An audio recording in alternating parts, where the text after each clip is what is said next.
All right, happy Tuesday, everybody. Just waiting for everyone to finish logging in. Hope you're having a great evening, week. Short one there for most of you. If you're in Alberta, you're experiencing winter for the first time in 6 weeks. It's been a bit traumatizing today. Um, I suppose we shouldn't be complaining to people out in central or eastern Canada because you've had a bit of a winter this year. Um, Yeah, we've got a fun lineup tonight. While we're waiting to see if a handful of stragglers show up, just going to highlight some of the upcoming events. We've still got spots for um, next week, starting with the Daft Mill cask launch tasting to try our new 2011 KWM cask, which is the sherried one. It's the dark one in that lineup. So we're excited about that tasting. It is, yeah, it's a good lineup. At least one or two of those whiskeys, actually, I might add, have never been available for sale in Canada. We did acquire them legally, but there was only 6 bottles of each, and so rather than ever offer them out for sale, we've been just sprinkling them out into tastings over the years. So a couple of cool things in there. The Berry Brothers and Wood one is sold out the week after. Unfortunately, we can't add to that, although I'll double check that tomorrow. The March SMWS tasting should get poured later this week as long as we get more bottles and lids. Evan's on it. We'll find that out tomorrow. For the ladies in the Calgary area, our Lassie's Only Whiskey Festival in support of the Brenda Stratford Foundation. That's coming up in just a couple of weeks in honor of International Women's Day. And then what else? Our Single Cask Nation cask launch with Josh Hatton. That's March 10th. And then we think of all things Irish as we get closer to St. Patrick's Day. We've got a baller Redbreast lineup, and I should double check that we actually sold everything we could on that. This is a fun lineup. I mean, I don't know that many of us, if any of us, have tried the Redbreast 27 before. You don't see it poured very often at events. Not very much of it has come into the market, so I'm excited to do that. Big fan of pot still Irish whiskey. We've got an in-store Irish whiskey tasting too. And then one of the ones I'm really excited about is the Cairn tasting that James Bourne and I are going to do on the 24th. For those of you who are into cask strength whiskeys, I get it. Some of this is not exciting. Like one of them at least is 40 and the rest are 43%. We've tried a few of these whiskeys at events that we've had in store. I've tried them all over in the UK at the distillery, which I've visited a few times. They're all superb. They're all great value, including the 57-year-old, which is an add-on you can buy if you want to do the sample of that. We can't tell you, or at least put into the description, but the surprise seventh whiskey in the lineup is actually the 3-year-old distillery bottling that they released, their first ever distillate from the distillery. It's only available at the distillery. All of it is for charity. It's not going to be available for sale in Canada, but people who take part in this tasting are going to get to try not just the blended malts they created to promote the brand, but they're also going to get a chance to try the actual Cairn single malt. And that's all that's on the list for now, but there's going to be a lot more tomorrow. I just closed the Excel spreadsheet, which would be my cheat sheet of sorts. But we are going to be dropping, spoiler alert, a Springbank tasting. It's going to be available by ballot just to control the FOMO. There's going to be a Black Tot Day virtual tasting with Mitch Wilson. Every time we have Mitch for a tasting, he puts on a great job and is willing to stay up until the wee hours of the morning in the UK or Europe, wherever he happens to be to host with us. There's a Cavalan 20th anniversary tasting that we have planned with a lot of the new Cavalans that were released in a recent newsletter. There's a Kilhoman 20th anniversary tasting coming up with some whiskeys we've been holding on to for about 3, 4 months now, as well as some others that are expected to arrive over the next couple of weeks. So that's pretty exciting. And then I believe there's a rare and old whiskeys Andrew wants to try as well. So a lot of fun tastings in the pipeline coming up. You'll start seeing many of those popping up online in the days ahead. Well, tomorrow, as long as everything goes to plan tomorrow, which it may or may not. the newsletter will be out tomorrow, but if it's not out tomorrow, it'll be out Thursday. And just hold on to your FOMO until then. Evan, anything else I need to remind people of before we get going? No, I think that that pretty much covers it. Yeah. And Jeff has joined us from his recent vacation to Mexico where he hit his head, if I'm not mistaken. So we're happy to have Jeff back too. Mhm. Um, well, Evan, Kilholman, 7 whiskeys. We're Signatory. starting, or sorry, Signatory. I'm getting 2 months ahead of myself here. Uh, this is the only one in the lineup that does not come in the fancy bottle, isn't it? It's a bit of an outlier Yeah, that we're starting with yeah, the it does small have an M batch. on it though. Uh, It does have an M on it, and for many, that is a source of excitement, of exhilaration. Sadly, there's none of this coming on the next shipment. We just placed an order with Signatory. There's some really cool stuff coming in May, June this year, whenever the next batch happens to show up, including 3 or 4 Edward 35-year-old bottlings done for the distillery's 200th anniversary, which was last year, but we're celebrating it this year because we're just about to get them. Uh, or maybe it's this year, either this year or last year. It doesn't matter. Uh, and a lot more. Like there's a 1995 Kleinlich. There's been a lot of great 1995 Kleinlich coming out of Signatory. So there's some other fun stuff from them that we're going to get to try. But I was a little surprised that they maybe because it was too popular, there was not any more of this 15-year-old Macallan small batch because it's what, Evan, half the price of a Macallan 15-year-old double cask, yeah, yeah, if and that, probably with more sherry. First fill and and a second fill, higher Oloroso ABV. sherry. Yeah, Yeah. So anyway, that's where we're going to kick things off tonight is with a Speyside M, which we all know is Macallan, and bottled it. Is my I'm trying to post something. Oh, 48.2. no, I was just trying to post the link in the chat, but I was trying to post it to the waiting room, which is not very useful. Yeah, 48.2% first fill and second fill Oloroso sherry butts. Let's dig our nose in. So Macallan, obviously famous for having a very thick, oily, viscous spirit. It's got its what do the boutique guys say? Curiously small stills, uh, Yeah, and lots of them. yeah, tiny stills and lots of them, and built in a modular fashion now, so they can add more whenever they want. But Evan, Not that won't happen anytime soon though. but this was distilled at probably the third most recent Macallan distillery. That's right. Like I'd have to go back and well, I'm going to consult my malt whiskey yearbook here.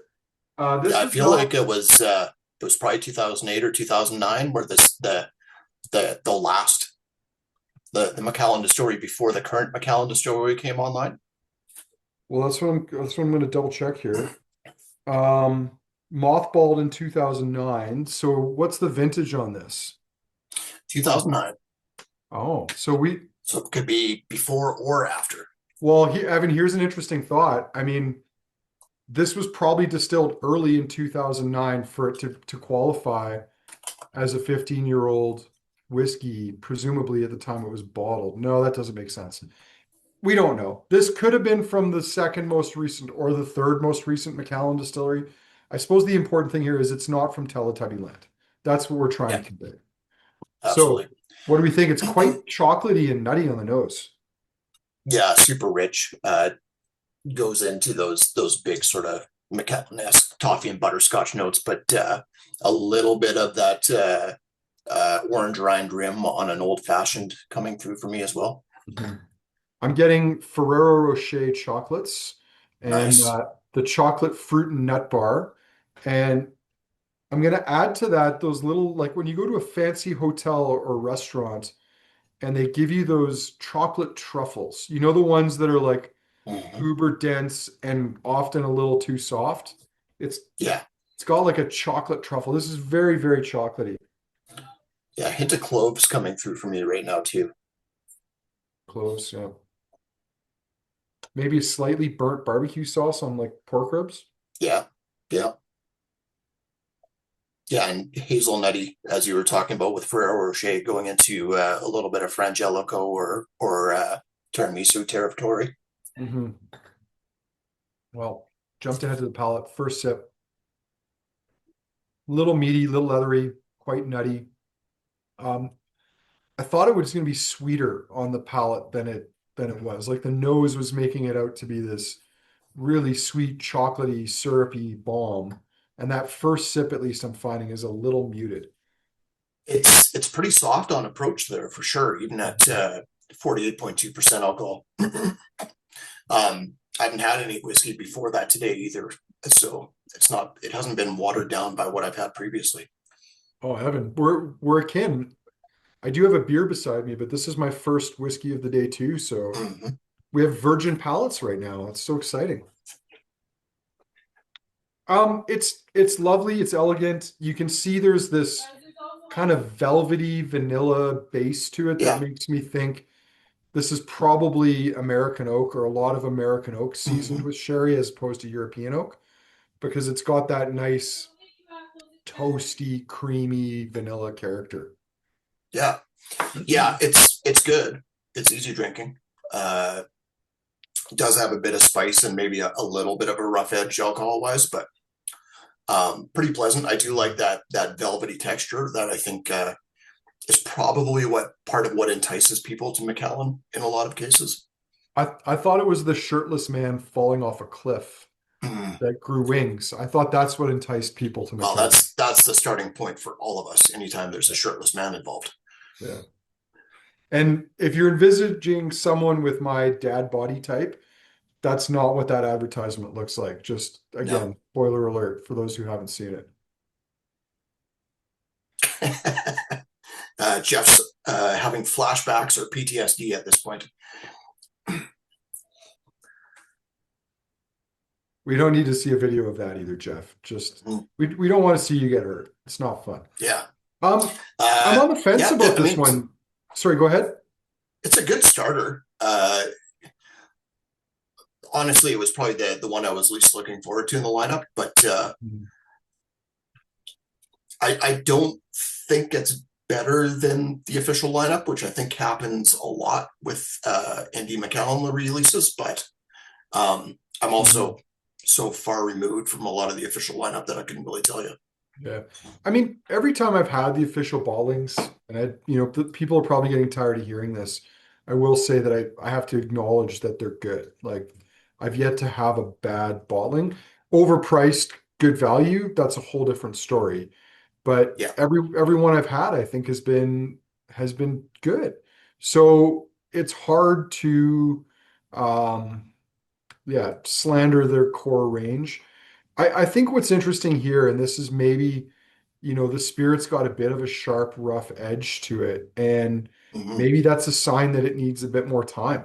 Like maybe Yeah. this is a whiskey that probably isn't going to peak until it's 18 years of age or so. But it's good. Um, I don't think it's great, but it's good. I was trying to find, and I'll see if I can pull it up on the link here because we do have. I was going to acknowledge this is the only whiskey in tonight's lineup that we've already sold out of. Yeah. Uh, but we do have stock of the 18-year-old left, which has been a bit hot and cold over the last little while. I think the selling Mm-hmm. feature on this is that it's a single cask strength Macallan from great sherry at about half the price of what you'd pay for an 18-year-old distillery bottling at 43%. Mm-hmm. So we still have some of this. I think these are more elegant. Yeah. I think that extra couple of years adds some depth and some character to it, but it's a good starting point. It's a little rough, and I think it reminds me of that profile that I've always associated with young Macallan, which we don't try a lot of because we frankly don't try a lot of Macallan anymore. Mm-hmm. But it's quite grassy, like barnyardy grassy tones, and Yeah. then this like firm, like rough old leather. Well, while we're talking about McAllen, since it's another Edrington-owned distillery, one that's not in the lineup tonight that was in the Orkney undisclosed Orkney tasting lineup that Oh You yeah, were how was away that? for, unfortunately. The Signatory 19-year-old Orkney HP is phenomenal. I think it might even be better than the 18-year-olds we had, which were already great. I was really impressed with that one. Yeah, we've only got a couple of those left. Yeah, Um, the Orkney, those mystery Orkney ballings from Signatory are pretty gorgeous. When that one's gone and we don't have a ton of it left, uh, yeah, I'm having a hard time getting it to come up on my screen here. The next batch, the next release we're going to get of that is now a 20-year-old, which yeah, is kind of yeah, cool. which is very So, cool. and the price I think is the same as the 19 is now, but if you like that 19 at last week's tasting, we are now down to just a handful of bottles of it. Yeah, low stock. So there's only one or two of those left. I'll just fire that in the link. Great value, 325. Certainly better value than the distillery bottled Highland Park 18 at 43%. Yeah, yeah, Shall we move on? Shall we go on to some yeah, Glendullan? yeah. Let's go into the Cask Strength range. Yeah. Uh, Glendullan's a funny, I mean, I think the name in some ways says it all. Like, I mean, what do you know of Glendullan, Evan? Yeah, well, I think that's probably why some people call it Glendullan, is just to try and get away from saying dull in the name. What you're suggesting that's not the proper pronunciation? I don't know. I don't know what the proper pronunciation is, but I think it even is our Glendullan, photo here, but yeah, I'm going to say Glendullan. yeah. If you look at the photo and there, I don't know if this is Photoshop or you just trying to adjust things too. There's a slight skew to the bottle, like it's kind of like hunching its shoulders and leaning over a bit. Are you referring to the to our whiskey for that? To our photo, yeah. Oh, here. Well, I guess I should put that up on screen. I uh I got distracted by shiny things. This Uh is sometime this might have been a photo that I took because I know my phone does kind of skew things perspective wise sometimes. yeah, it's like leaning in a little bit. Yeah. All right, so 2009 vintage Glendullan, 15 years of age, 55.6%, finished in a first fill Oloroso sherry barrel. So they will frequently tell you at Signatory if it's a finish as opposed to a full Mm-hmm. term maturation. So there you go. First fill Oloroso sherry hogshead finish. Cask number nine. Obviously, very unlikely they would have cask number nine. But yeah, Evan, what do we think of this Glendullan? I like the nose. It's going a little bit more into like it's got the chocolate that we were getting on the Macallan, but Hmm. it's more into like fresh apple juice and even apple cider territory. For me Hmm. on the nose, a little bit of cinnamon stick in there as well, Hmm. and a touch of Twizzlers or even nibs. That waxiness and Yeah. just the purple fruit notes to it as well. This could be a sign that Andrew Symington and Signatory uh, maybe are using similar casks for different projects, but this has that kind of chocolate truffle syrupy chocolate note Mm-hmm.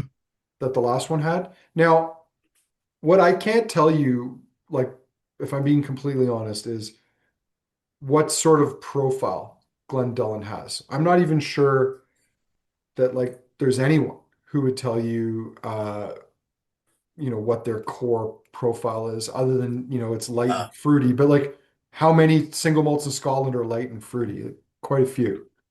exactly, and it's isn't it another one in that's like it's bottled in the Singleton range or something like that? It is one of the singletons, Yeah, which I think would lend just into another Glendullan being dull joke.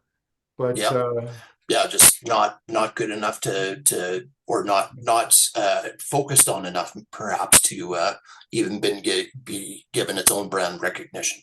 well, and let me even add this to the equation. How often have you seen Gordon MacPhail bottle it? This is a Speyside distillery that's been around since the 1890s. Is there something to be said there that like they just never Yeah, really bothered to buy stock of it? yeah, Good point. Well, while we're nosing it, and before we move on to the palate, a couple of curious and interesting facts about Glendullan. 1897, so it's a Victorian era distillery built at the end of the 19th century, just before everything was about to go to shit. Um, it's from Dufton, so it's in the same town as Glenfiddich and Balvenie, and it's built along the River Fiddick. So there you go in Dufton, part of DCL, which is Diageo today. But my favorite detail about it was that it was an Aberdeen blender with the very creative name of William Williams, who founded the distillery. Nice. So, So that'd be if kind of you like, have a if your name is William Williams and you have a son, do you call him Williams Jr. or is it William Williams at that point? well, you've definitely got to have the pluralization at the end of the second name. Like if you Yeah. had an Andrew Andrews, it wouldn't work if it was Andrew Andrew. So you've Hmm. got to have that pluralization there. Or Evan Evans, which Yeah. actually you've been called Evans before by our friend Plenty. Douglas from British Columbia used to call you Evans with a Yeah. plural. Yeah. That seems to be and I'm not trying to stereotype an Asian thing though, because I got that a lot from a few of the my Filipino coworkers at when I was at the Calgary Petroleum Club. Oh, there you go. Well, Yeah. interesting. All right. How's the palate? Still getting that sort of slightly mulled apple cider note to it. Some nice spices in there. It still has that great apple note in there for me as well, Mhm. going into that sort of pressed and stewed apples. I was gonna say Uh, browning apple. Like yeah, when you cut an apple and then you forget about it for an hour and you go back and it's browned and now it has yeah, that strange texture that people with ADD, such as myself, do not like because it's yeah. no longer crisp. Yeah, and it totally reminds me of just fresh pressed apple juice, like from a wooden press.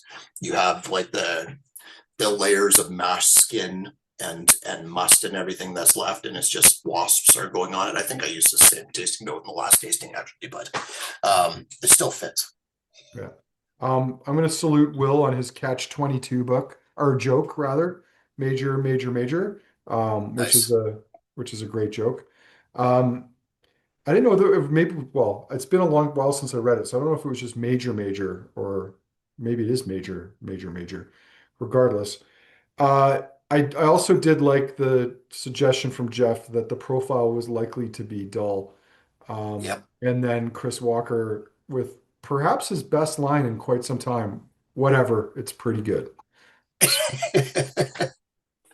That's another KW, I'm sure, just waiting to happen right there. Yeah. McAllen, whatever, it's pretty good. Mhm. Uh, Decent I like it. palate. Yeah. Yeah. It doesn't, it on one hand, it kind of comes across a little dumpy, a little bit like a finish, but it's got a nice structure to it. It's well done, a nice balance, good drinking strength. This is Yeah. actually my first whiskey in 10-ish days. So my palate is struggling to adjust a little bit. Yeah. Also, Evan, it's a good thing we're not further into the tasting because you appear to be zooming in and out. It's this new webcam I have where Oh, it'll reframe everything. I'm trying to decide whether I like it or not, or if I'm going to get people motion sickness. well, give it some time. Let's find out. That's Uh, right. Quite spicy towards the finish. A lot of clove, fennel, like wood Mhm. spices, but decent. All Yeah. right. Shall we go to the Symington's Choice Yes. range? All right. Uh, so we're on to the Glen Keith 26 year from the Symington's Choice, named in honor of Andrew Symington, who is the founder of Edradour and the owner of, sorry, the founder of Signatory and the owner of Edradour Distillery. Though he is phasing out a little bit. Um, his German imports or importer Kirsch, I believe, now owns 50% of the companies. And I think some of that influence has been good. I think there's been more consistency as far as bottlings go and as far as consistency of releases. The sad thing is that we've been wanting to do another cask with them, and they won't send us samples anymore. Uh, so Yeah, 26 year. that's it's kind of odd because I know another liquor store in Victoria that's gotten a few. Well, but did they? I actually remember asking Adam about this. I don't think he got to choose them. I think he just had to Oh, he just had to bite the bullet and hmm, take the risk, take a flyer, as they would say. Uh, anyway, this 26-year-old Glen Keith, second fill Oloroso sherry butt, filled in 1996, way back when I was finishing high school and starting university, bottled at 58%. It's got some good reviews. I'm a fan of this one. Uh, it's been a while since I've had it, but what do we think of the 26-year-old Glen Keith? it's cool because well, it's kind of like the Glen Keith that we have from Whiskey Trail right now, where it's like there's sherry to it, but it's got this tangy tropical note underneath everything that still kind of peeks through. Hmm. A little Yeah, bit of toastiness from the oak, but still getting like into pineapple and even kiwi underneath that. so it's chocolatey, but not as chocolatey as the last two whiskeys. Mm-hmm. Uh, I mean, there's some nice leather and tobacco tones there as well, but it is starting to go a little bit tropical on the nose. Like, and I don't think I Yeah. picked that up when I tried this the first time. I was more stuck on the mincemeat pie and the orange tones. Mm-hmm. But there is definitely like a tropical edge to this whiskey now that's been in Yeah. bottle for a couple of years, which isn't going to hurt. Yeah, absolutely. Yeah, going into like brown sugar and some pastry notes in there as well for me. Hmm.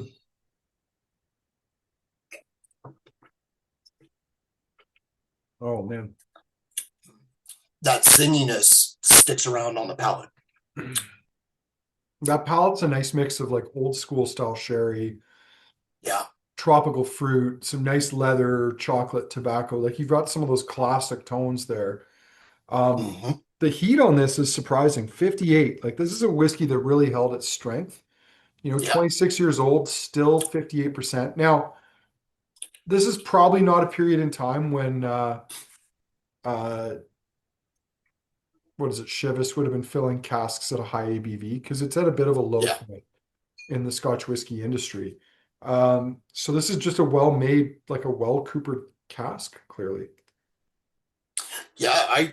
I quite like that it's got this nuttiness on the finish. It's almost like a combination of pistachio nuts and just like a little bit of like chili Hmm. oil or cayenne pepper Yeah. coming through spice wise with it.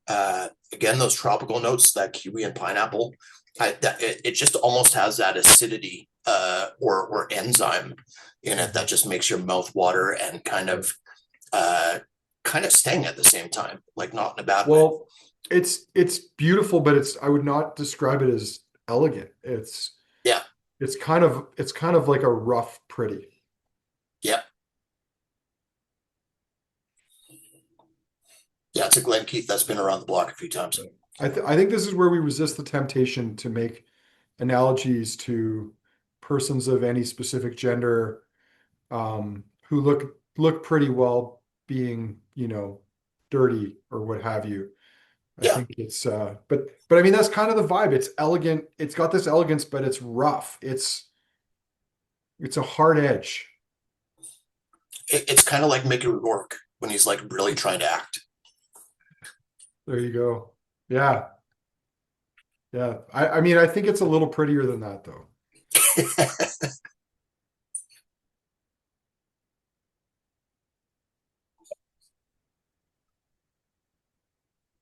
Yeah. Yeah, that's a fun one. It's great whiskey. Lovely, nice palate to it. Uh Fairly new distillery, 1957. It was mothballed by Chivas in 1999, reopened in 2012. And then I don't know if they did an upgrade to it or not. I've only got the 2025 yearbook here. But I think I recently made a joke. Well, it was with our Glen Keith cask. the one with the dog on it, or the Space Wolf, I think is probably the best Mhm. um, descriptor of it. About the recently reopened and soon to be closed again Glen Keith distillery, because Yep. I mean they've closed it before, and effectively it's just there to be Strath Isla number two to augment the production they have from Strath Isla. Though I would not suggest that the two distilleries have that similar a profile. No, Strath Isla, like, I don't know, maybe I'm biased by G&M bottlings of it, but it tends to it tends to meld with sherry more than Glen Keith does. Glen Hmm. Keith always seems to keep this tropical side of things going on for me. Well, that's why we love it in refill casks. Yeah, Anyway, yeah. If you're not familiar with the Space Wolf bottling that I'm referring to, I'll just put it up on screen here because this is another sherry Glen Keith. Great price point, 20 years old. Um, Best we can tell was an Elixir Distillers, a Whiskey Exchange Christmas bottling for their employees that they didn't fully bottle, and then they offered us a small parcel of it yeah.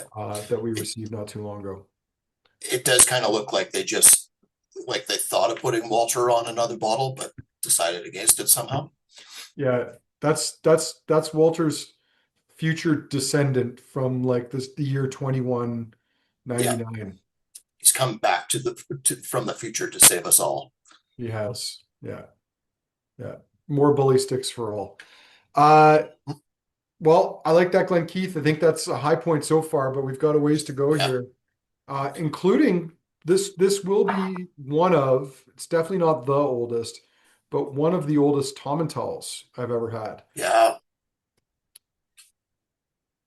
yeah. Have they done a 40 officially? Trying to I remember. think so. And there was like a Yeah. 1969 kicking around about a dozen years Uh, ago that was like really tropical, quite elegant. Gord MacPhail, I know, has done. I think we had a 72 Tomintoul from, or Tomintoul, depending on how much you want to lean into it, from Gord MacPhail. So there have been some, but it's fair to say, Evan, that Tomintoul, a little bit like Glendullan, isn't the most exciting distillery that we typically come yeah. across. I I honestly, and I don't like to say this because I do like the importers and they've been very good to us. Oh, But I 100%. think it's the company that owns Tom and Tool that sort of like strives to keep it boring in a strange way. The ownership, Angus Dundee, seems to be very focused on the supermarket market in Europe, and also I'm not going to say they do like the lowest common denominator bottlings, but they do a lot of bottlings that are meant for being at grocery stores and typically like 40% alcohol and like they found a niche and they filled it, but Mhm. I don't think they know how to premiumize their brand very well. No. No, and it's you can tell because there's so many releases that we have access to Yes. right now of Tomintoul that it's kind of like they're throwing darts at a board to see what's going to stick. Yeah. And that's kind of how I feel about the brand. I suppose the difficulty is that like they've been around for a long time. Like they've been Yeah. there for most of my time in the industry. But yeah, the core identity hasn't really changed. The branding, not to say that because we criticize people that are always rotating or switching branding to fresh things up because it doesn't really work. Yeah. I think the problem is just that like I don't think it's a particularly attractive name. Like I think No. Tom and Towel as a name, like it just doesn't sound nice. Like, and so Well, how and much? Go their ahead. motto too doesn't help. Like when your motto is the gentle dram and you haven't Mm, changed that for like 25 plus years, yeah. like you're kind of damning yourself with fake praise in a market that's looking for big bold flavor. um, Hmm. you're sure not at least giving people the idea that you're there to deliver it. Yeah. All right. So we've said some mean things about the Yes. distillery. Back to the whiskey. So 30 years, originally filled in 1995, matured in a first fill Oloroso sherry butt, 50.7%. So perhaps Mhm. not as tight a cask as the Glen Keith.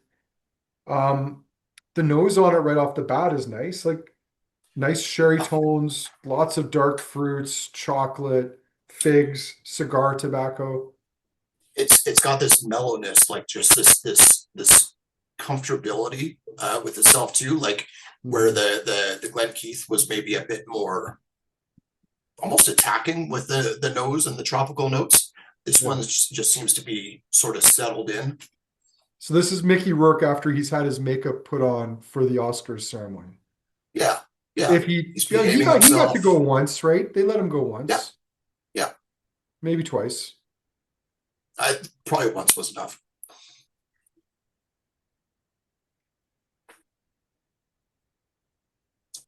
It's got this. I'm not a fan of it, but Thanksgiving dinner at the in-laws, they make uh, my mother-in-law. She always makes like a turnip puff that has brown sugar in it. I'm not a fan of that sweetened style of like actual dinner. Like that's meant to be for dessert for me.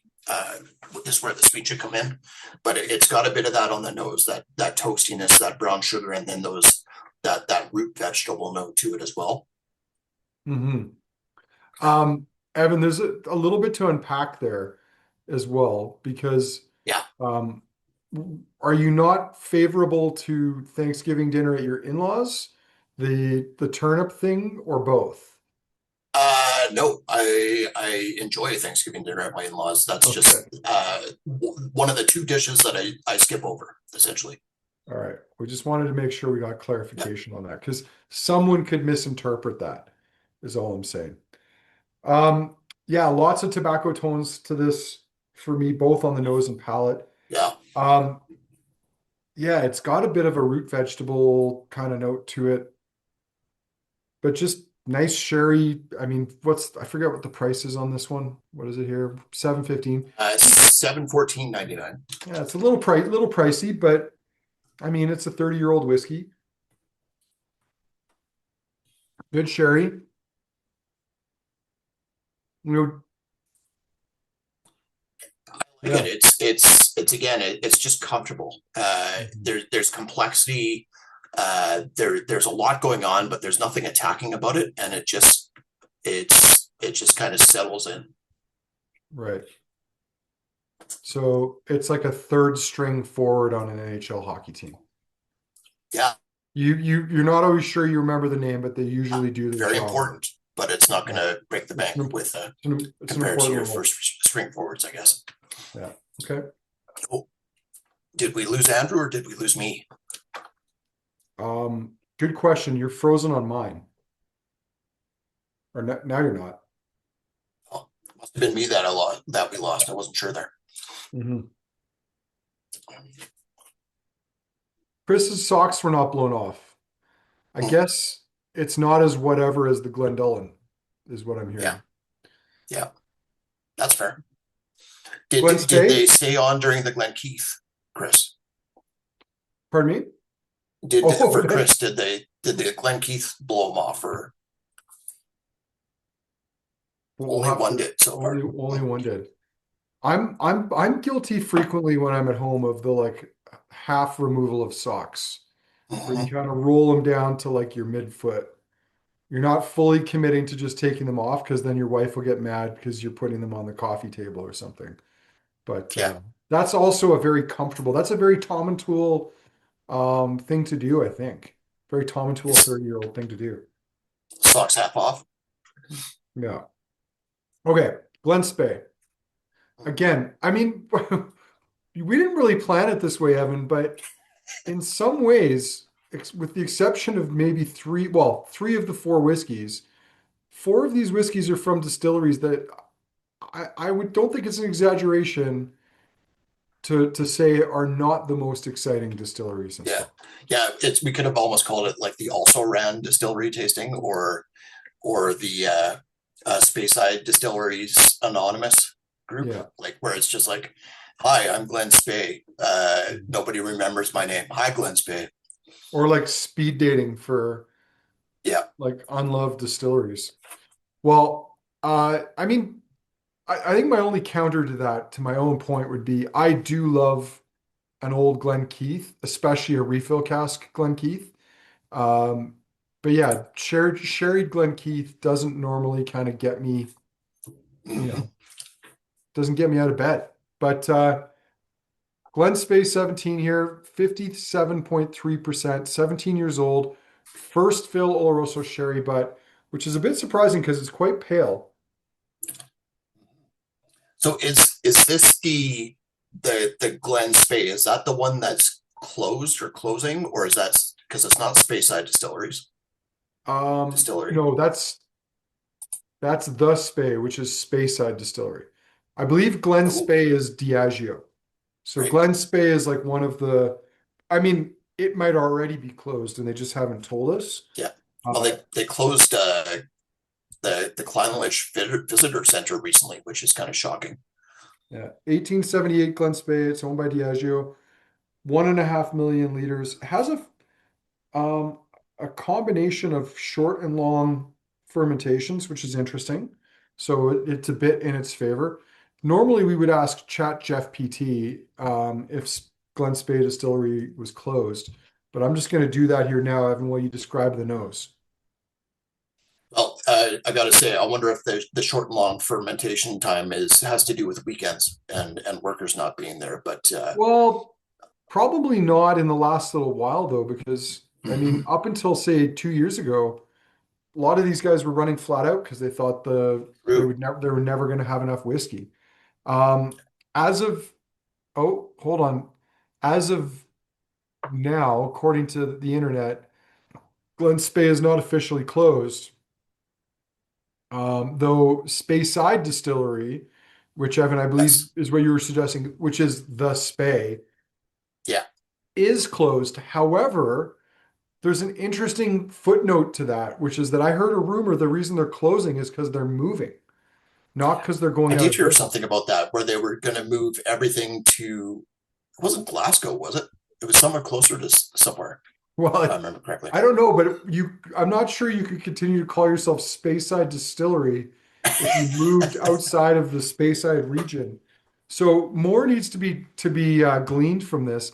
But I mean, I'm going to go out on a limb and say the Spey was the worst packaging of any single malt, bar none, Yes. in the entire industry. And their marketing campaign seemed to appeal to people that pine for 1960s era tartan rural Scottish hotel carpets and has been not even Scottish but English footballers. Mhm. That might have something to do with why they're not thriving. Yeah, they also have the weird offshoot brands like B and Dub or Do, the one with the train on it that tries desperately to be Just Longtu, isn't it? Lockheed, yeah, Yeah, but with less caramel or less E150 because that would be bad. yeah. No, they use port casks like real people. Mhm. Well, quite fruity on the nose. I mean, kind of Yep. a lot of mixed berry fruits. Yeah, a lot of that brown sugar note for me again, going into a little bit of nougat and Nutella territory as Well, well. the Nutella is a good call. Um, they make uh, what is it? Marzipan in Mexico from peanuts, not from almonds. So it Oh, I reminds me like a that. little bit of Mexican marzipan. I wonder if I like that more than normal marzipan because I'm not a fan, Well, even let though me I love tell you, almonds. I had a Mexican marzipan milkshake and it Mhm. was delightful. So very, I could get very behind strong that. milkshake. All right, what about the palate? Really well put together. It does have that Nutella nuttiness to it again. Lots of brown sugar and toffee notes for me going into the chocolate. Um, just a touch of like the dregs of a coffee on the finish as well. Mm-hmm. It does have these coffee notes, like you almost like you strained the whiskey through a burlap sack, almost going on too. Oh, do love a good burlap note. Mm-hmm.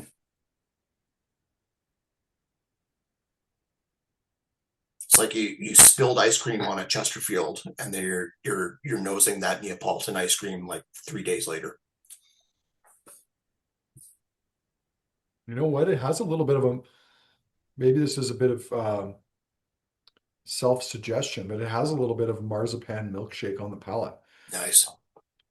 Uh, yeah, a little bit of light cherry tones. Those berry fruits like raspberries, blackberries, maybe even a bit of strawberry on the palate. It's very fresh, very Mm-hmm. easy drinking. Uh, I think it's perhaps one of the most balanced and least hot whiskeys of the Yeah, lineup so far. And I think I'm liking it also because it's the least overly sherried in some ways. Like yeah, everything else was just over the top sherried, with where this is more like a kiss of sherry. yeah. You're going into like demi glaze territory instead of a reduction.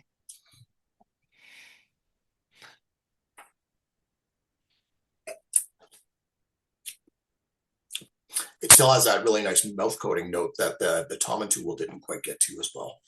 Mhm. Yeah.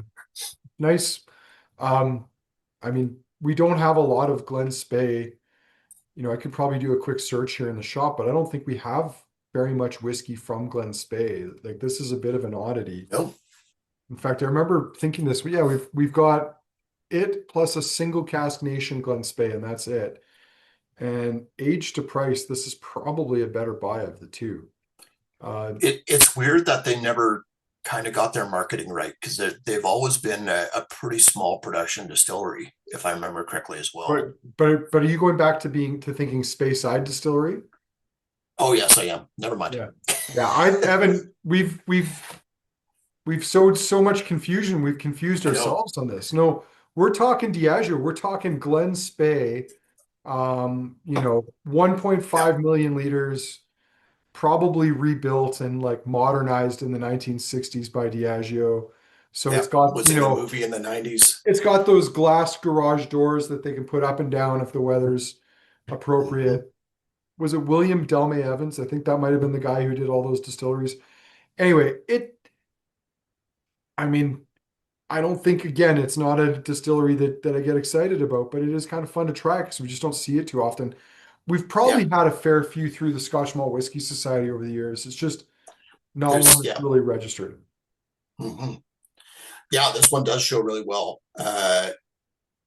They always have, or at least from their regular lineup, they always have this slight creaminess that I really enjoyed, and that does translate on this one, even at a higher strength. But yeah, I do not miss those bottles that were almost. It seemed like they were built intentionally too tall to put them on a regular shelf, so that you Yeah. had to put them up so high that people didn't notice them. Well, and I mean, just try searching for like the Spey whiskey as just an aside. Yeah, And if Google's like, do you mean Speyside Distill or Spey Burn, or do you mean yeah, Glen Spey? yeah. Just because people might want to know, this is a really rough show screen share, but just from Instagram. I'm gonna no, I want to go over. How do I go over? Go over and down. No, I'm not searching. I just want this bottle. Get rid of that. There you go. Sorry. That's not the most pretty, but it gives you an idea of what we were talking about with those brands. And man, that is not working. So I'm just going to end it. Uh, yeah, but we're talking Glen Spey, not the Spey, also known as Speyside Distillery. Uh, anyway, what's next here? Glenlivet, It Glenlivet does. 18. That's fun. I Yeah. mean, God, I remember The back when Gord MacPhail had their Smith's Glenlivet range, and we Oh, would those get were aged. fantastic. Yeah, we'd get these aged Glenlivets at a great price. You don't see a lot of those from Gordon MacPhail anymore, but yeah, 18-year-old Glenlivet from Signatory from Sherry.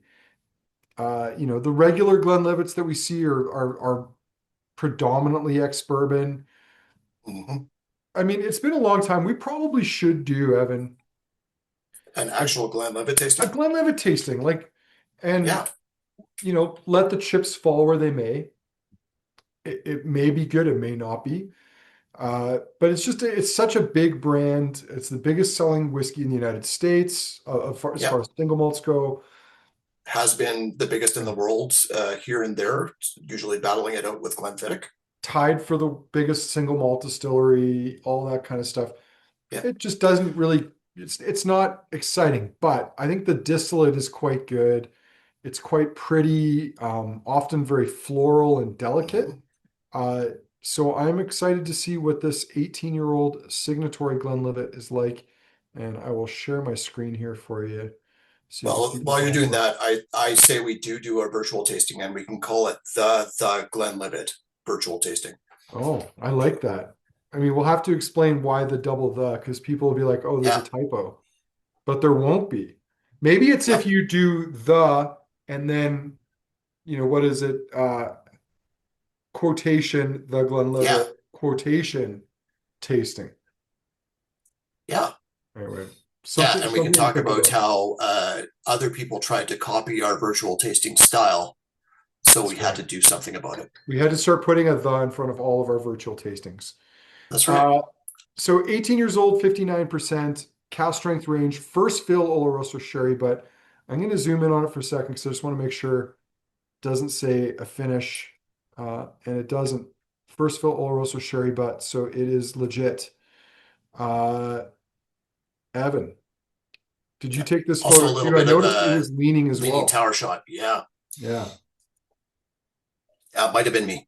Uh, really good nose. Glenlivet Distillery, typically an expert, and always gives me apple notes all over the map. There is a little bit of that in here, but the sherry is coming through a bit more. Yeah, Nice dried fruits, like really fresh date notes to it as well. yeah. Soft floral. Earlier this year, didn't we have a 16-year-old undisclosed Glenlivet? Yeah, yeah, it was a signatory Speyside GL, wasn't it? Hmm. Yeah, exactly. Which some people did point out could be Glenlawsy, but Yeah, Glenlawsy's not hiding from anything. So pretty short fermentations, 50 to 52 hours. It's a trek from the Speyside to get up to Glenlivet, up a winding road. It seems to me it was a 15, 20-minute drive. They used to have this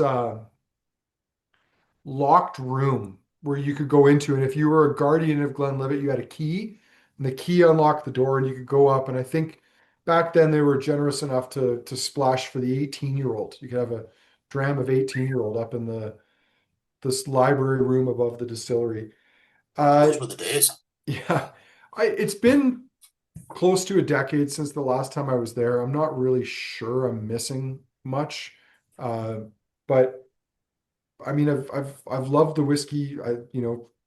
Primarily from independent ballers. I've always found was quite elegant, quite lovely. Did have a fantastic undisclosed Glenlivet single cast from Boutique about a year and a half or 2 years back as well. That was kind of under the radar and then ended up building steam to the point where it sold out. Mm. Palate on it's good. It is interesting. I kind of wondered if this was going to just come across a little Macallan-esque, and it doesn't. It's nowhere near as Oh, kind of meaty or thick or heavy. I think the speed round for me is going to be the most telling about tonight's tasting because some of these whiskeys, it's hard to know how much is the distillery and how much is the cask. And I think yeah. most of it is the cask. But what's nice is these last two, the sherry's quite sort of toned down, and it's part of the story, but it's not all of the story. Agreed. I was going to say, I think from what we've tried so far, this is one of two that have really shown or still had some distillery character to it. Hmm. Nice, like crunchy bar notes coming in with that nuttiness and caramel and sponge toffee Hmm. again. Um, Still, Glenlivet always has this liveliness, and I don't know how to describe it beyond that. On the finish, though, that even some of we've had a couple big sherried SMWS Glenlivets here and there. I can't remember what the name of the last one was, but it was big sherry, but it still had this sort of lively freshness that this one gets on the palate as well. Hmm.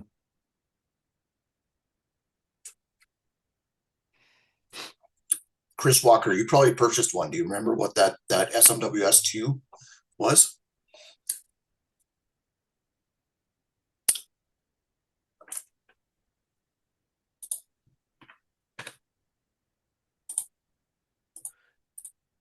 I might go into the back end and see if I can find it here. Um, Apparently, Glenlivet was famous for having a pineapple note since the Hmm. 1860s. I, I think again, most of my experience with Glenlivet, I don't think I've tried the 12-year-old in 20 years because I, haven't really had a good reason to. But all those older, like we had that gorgeous boutique refill Yep. cask Glenlivet that couldn't be named, that was just so tropical and so delicate. It's such a, I mean, it seems to me it's such a light spirit. It's floral, light fruit. And I think the sherry in this is interesting because I think if it had been any more sherried, you wouldn't get anything resembling Glenlivet from it. It would have just been sherry. So I think this is a nice level of sherry for this whiskey. I think the last SMWS Glenlivet we had was SMWS 2.138 Raisin Toffee Hmm. Jam. And that Hmm. one did not stick around. Yeah. Navy Strength Sherry was another one. That's right. I think that was the Navy most recent strength one. sherry. Yeah. God. Um, what was one? There was something leaves in a greenhouse. Do you remember Mm-hmm. way back when there was a dark old Glenlivet? That might have been before my time. Yeah. Well, I'd have to look, but I'm not going to look now because it'll just distract me from keeping this on. Um, Caol Ila, Yeah. Last but final not least. whiskey, and then we'll go back through and do our speed round to see how things have changed. So 17 years, 57.7%. This has been from a parcel of Caol Ilas we've seen for a few years now, progressively getting older. First fill Oloroso sherry butt, and put it up on screen here for a moment. Not inexpensive, it's fair to say, these Signatory Caol Ilas, but they have been consistently good. This one's Yeah. quite pale, which is not a bad sign to me at all. And I No, don't know. agreed. Go ahead. I'm I tend to be I love Isla whiskey, but I tend to be, what's the best way to put it? A sherry. Well, sherry gets in the way of peat. I mean, Exactly. that's all there is Yeah, to it. I am concerned about the amount of sherry that's sometimes used in some Isla whiskeys. I think it works really well if it's active sherry at a young age because the peat is robust enough that it can hold up to it. Whereas as it ages, that becomes a harder proposition. It just kind of runs roughshod over the peat as the peat fades away. That's not the case here. I have an interesting tasting note though. It's I'm making me think of like a chalkboard, like an old-fashioned chalkboard in a like maritime seafood restaurant. So you have like those seafood Nice. tones, like they're cooking away in the background, whether Yeah, it's the lobster boiling or the scallops or what have you. But there's this dusty, chalky note that I can't get by as well. I can see where you're going, and it does have that minerality even on the nose, that big sort of ozone plus big like saline notes, Mhm. really briny in behind that barbecue. Even a bit of like those Rockets candies if they were like Yeah. ground up. Mhm.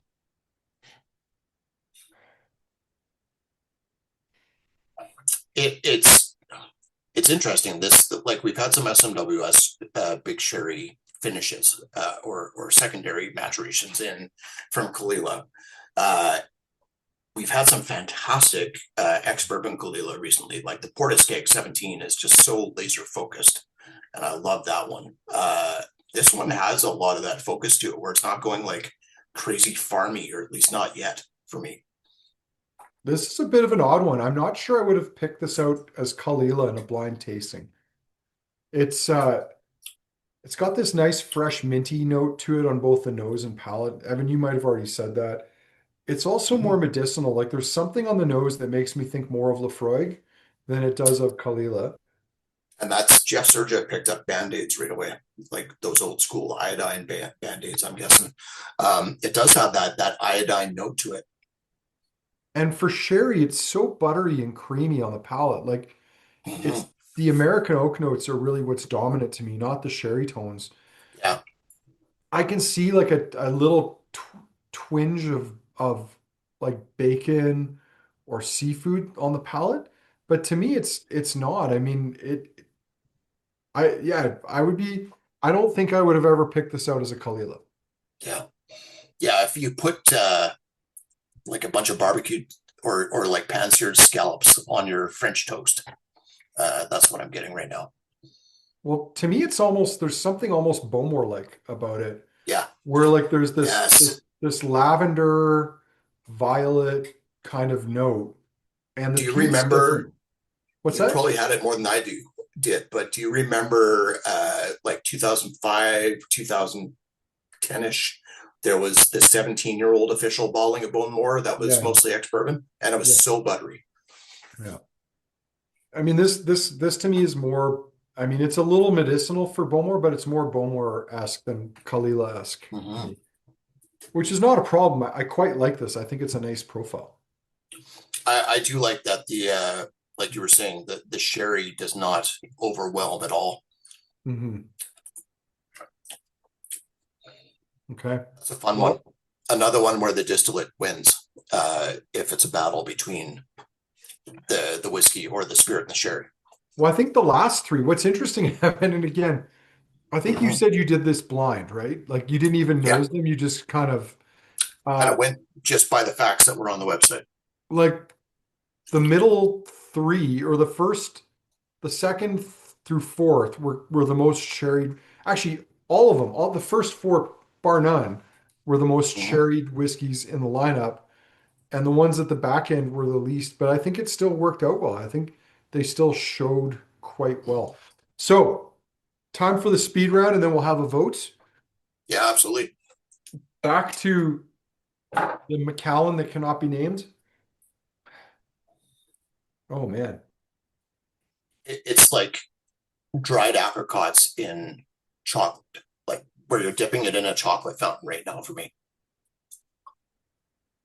For me, it's more if I don't know if this is there's such a thing as a orange peanut butter creamsicle, but that's kind of what I get on the nose. Like it's sort of weird. It's the Yeah, sort of thing that like a pregnant woman would be like jonesing for that everybody else would be like, no, that doesn't work. yeah.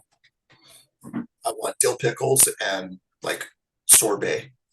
Yeah, peanut butter. I think dill pickles and peanut butter was what Yeah. Chloe's mom craved. Palate's It has fine. this underlying like big Dutch licorice tone coming through right now too. Well, I'm surprised by how barnyardy it is. Like I maybe I need to do a reappraisal of Macallan and just try some other young ones just to see if they really are this barnyardy because Yeah. It's it's it's really, the really farmy. it's the brand ambassador that like goes home, takes off his like bespoke suit, and it's Yeah. just like a white beater underneath and boxers, and then sits down and watches his TV. while drinking Buckfast. Yeah. Yeah. Okay. Well, I mean, Evan, that's I mean, this is the speed round, so we don't want to get lost on it, but that was one of my favorite observations of taking people on tours of distilleries in Scotland was how, these people would go to their favorite distillery and want to talk to the stillman about whiskey and their favorite whiskey, and the stillman would be like, "Well, actually, I drink lager," Yeah. because it was That's just right. a job for them. But That's anyway, right. I'm just waiting to punch out. all right, the Glendullan or Doolin. Nose is Acetone coming through now. what's that? Like just a touch of acetone on the Oh, nose now for me. yeah, I can see a little bit of that, like a little bit of acetone, a little bit of nail polish, a little bit of Smarties for some reason. Yeah, I can see that. That's a good note. The smart. It's like this is the Van Halen Smarties. Like you're only wanting one specific color.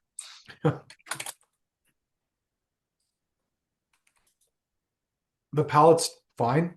Um, I mean, I think this is the challenge with some of these cast strength ballings in the teens is that I think this is a little, I don't know. I don't think that this is, well, it's 195. This should be $160 whiskey max. David says mild soap candies. I can see where you're going there, David. Hmm. Or like Thrills gum. Mm-hmm. Okay. Uh, I'm gonna cleanse my palate for this, but now we're going on to Glen Keith, the dirty pretty one. I believe we were saying. Yeah, yeah. This is the Mickey Rourke whiskey. Those tropical notes have just gone slightly tequila-esque on the nose for me right now.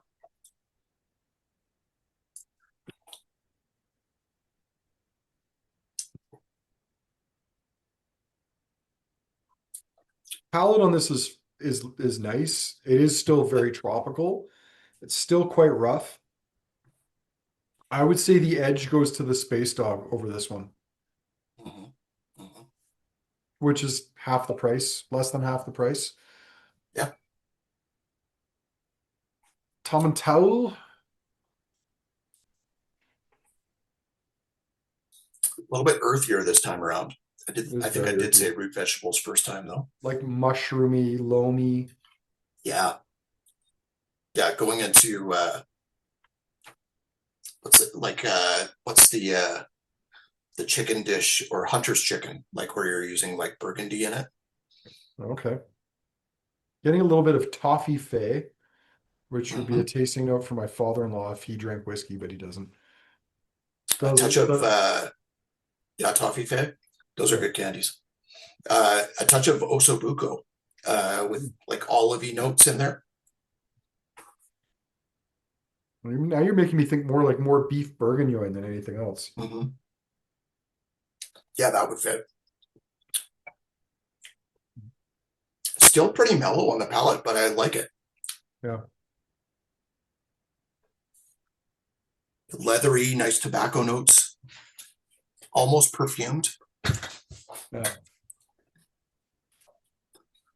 A touch of like a New Yorker donut So, on there. I'm gonna just say I think it's safe. It's a Yeah, safe whiskey. it's a Um, gentle dram.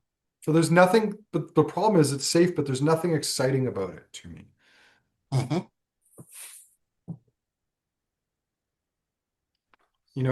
It's at times like Hey, this, and I know Jeff loves these notes, a few other people do, where you get those aromas where you can't quite place it. You're not sure if you like it, but you can't stop smelling it. Like this yeah, whiskey is craving a weird note like that in it, like a strange poo note or something, and it doesn't have it. It's just safe.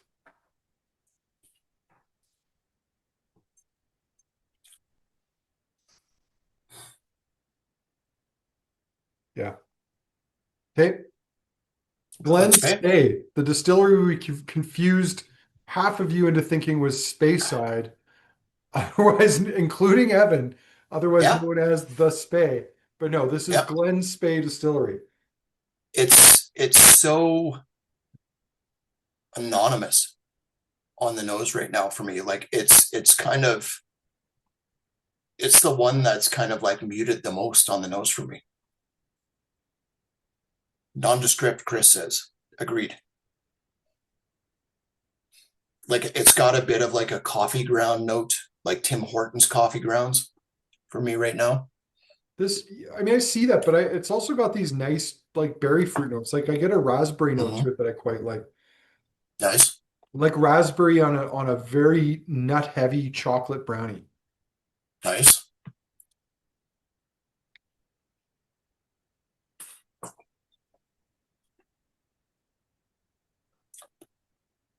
Mm. Palate's very drinkable.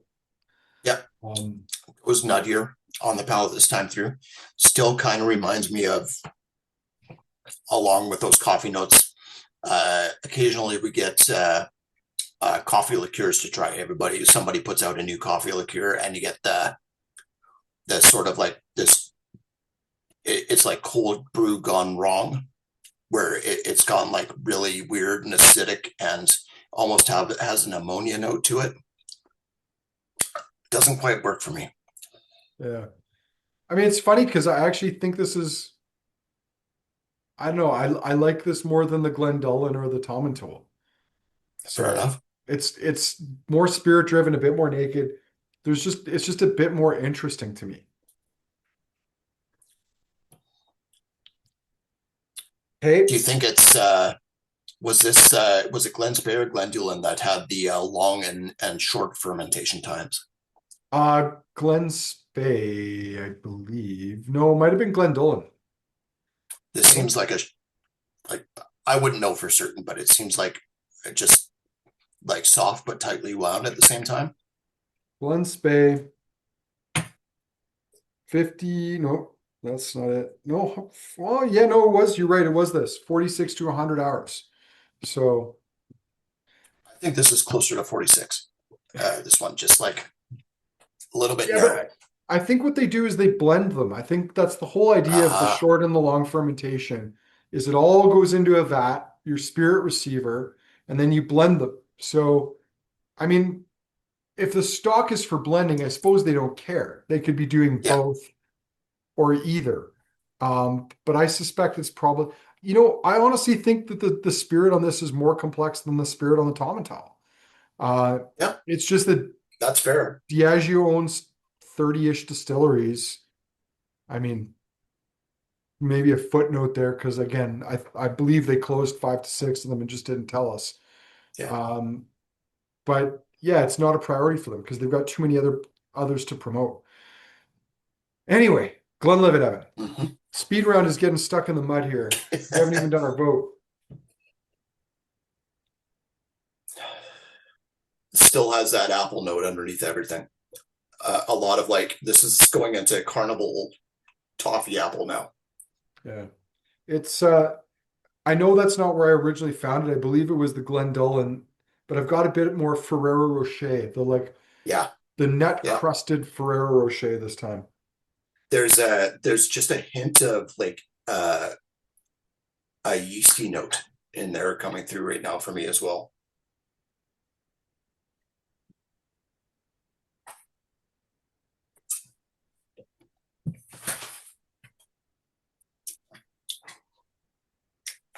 Not sure what to think of that one.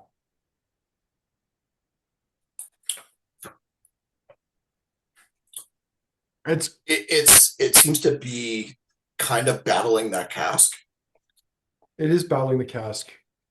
but I'm okay with it. All right, Caol Ila, the final, and then we have a vote. I'm at a loss, Evan. I'm not entirely sure where I'm going to pull my favorites from for this tasting yet. It's tough. This is like the least sherry Caol Ila that I can think of. And yet it's probably my number one pick, not to spoil things too early. Because No, I think that's why it's in my top three. Is the again, sherry doesn't win? Yeah, hard to screw up Caol Ila. yep. It's almost like you took that Glenlivet and just put a layer of peat over top it. Yeah. That is the most Bowmore Caol Ila I've ever had.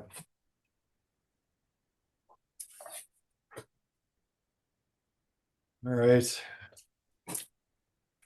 All right. I think, Evan, I think I've narrowed down controversially my picks.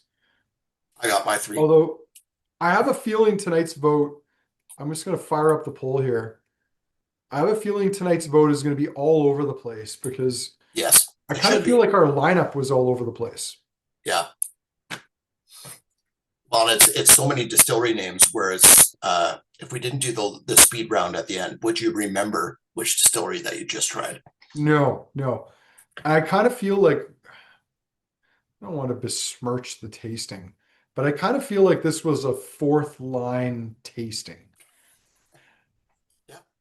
Going back to that hockey analogy, I mean, It's the line that gets the hard hats at the end, man. it is, and they're like always overperforming, but your expectations are rather low to start with. Yeah. Yeah. And they're going to be traded to another team at the end of the season or end up in the AHL. Well, Evan, while people are voting, have you narrowed down your three favorites? Sorry. Yes, I have. Uh, Okay. yeah, I can go first here. Third favorite is that Caol Ila. Uh, almost came in second. I do really like that one. There are ex-bourbon Caol Ilas around and available that I do like a bit more, but I do like the sort of like the direction this one went in. I like Okay. that sort of like as you touched on, almost the anonymity of the spirit. Could be Bowmore, could be something else, Isla. Yeah. But I also like the fact that the sherry just did not completely take everything over. It still has that Isla coastal freshness to it, or funkiness if you prefer. Second is the Signatory Glenlivet. I like Okay. that one quite a bit. I thought it was a lot of fun. It still keeps that liveliness. I did change a bit second time around. I think I preferred it a bit more first time around, but it was quite good. My first Mhm. favorite is the Glen Keith. I've never really gotten your uh, love or this disposition you have for Glen Keith and bringing stuff Mhm. in.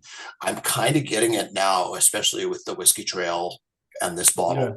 Yeah. It always brings this tropical note that you don't see in a lot of whiskeys, and it always seems to come to the fore no matter what cask you put it in, and I really enjoy that.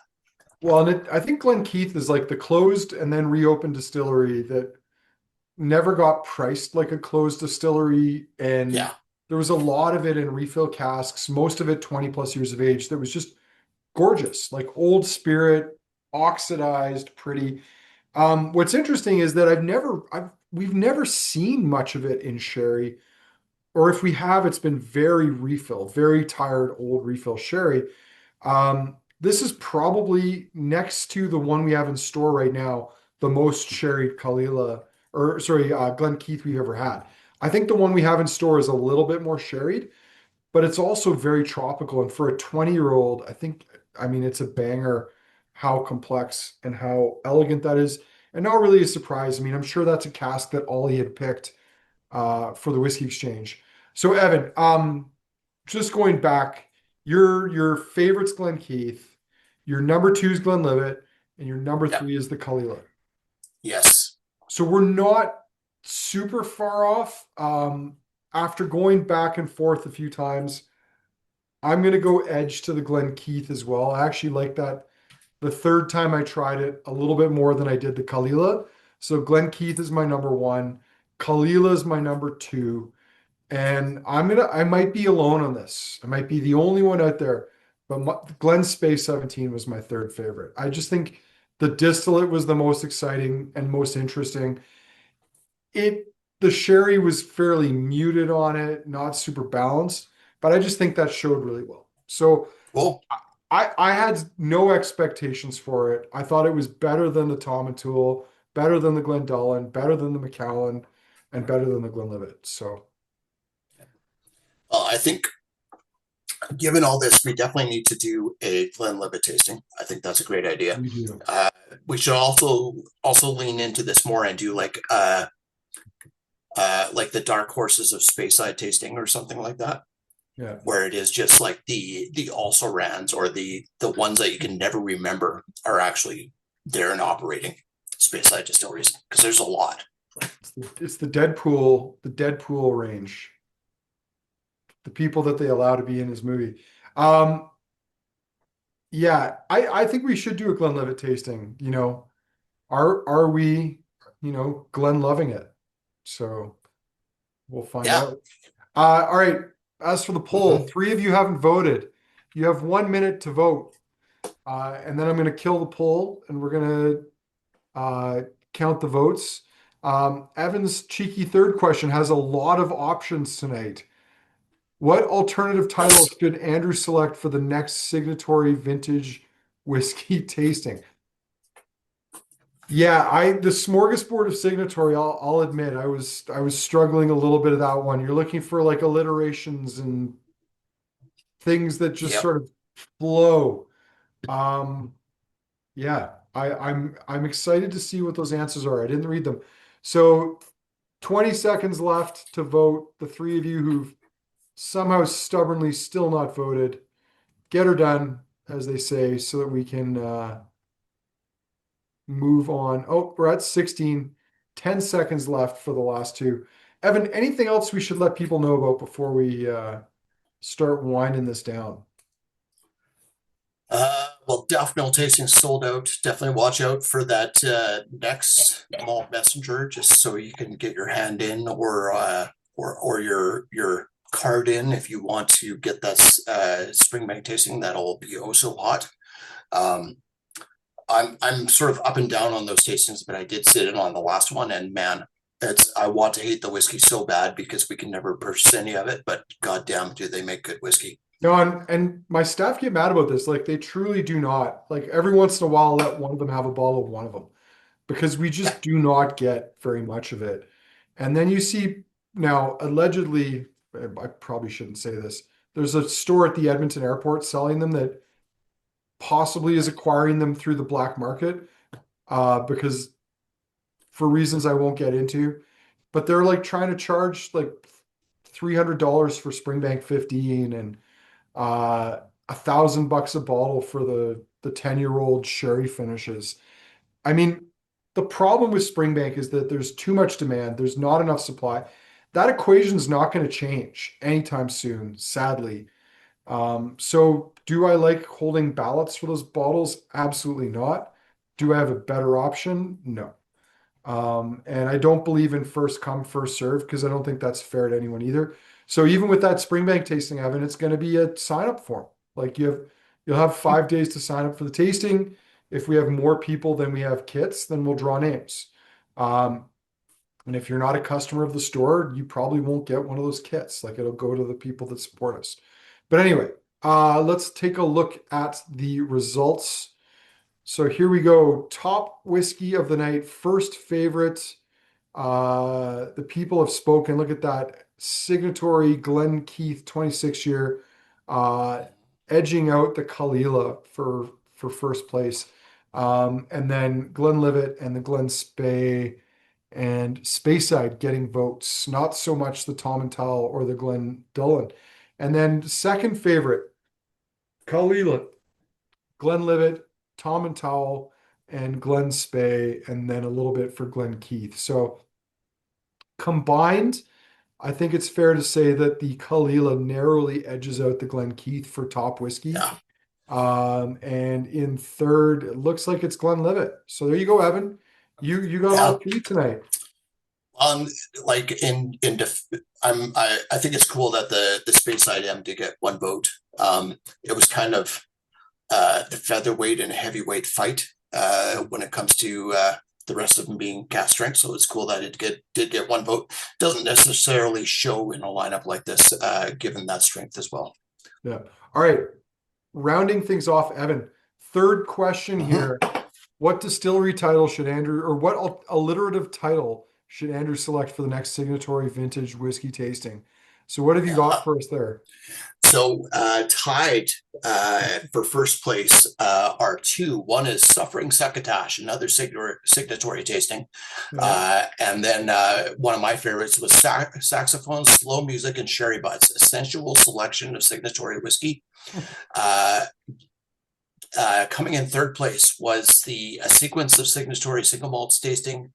And then rounding out the back end there was Celebrating Signatory and Quirky Consonants whiskey tasting and Sipping on Signatory in September, a November tasting brought to you by the Always on Time folks at Kensington Wine Market. Amazing. Amazing. I love it. There's a bingo square or two in that, I think, as well. Probably, yeah. Well, Evan, thank you for this tonight. Everyone, thanks for joining us. Wherever you are, I hope you're staying warm and bundled up this February. Spring's not that far away. We've got another great tasting next week, Daffodil next week, I believe, and then Yeah. more to come. But yeah, thanks for taking part in tonight's event. Hope you enjoyed it. Even if it was a fourth line of whiskeys tonight. And we'll have more bangers to come in the near future. So until then, have a great night. We'll talk soon. Yeah. Buy those bottles, guys. Yeah.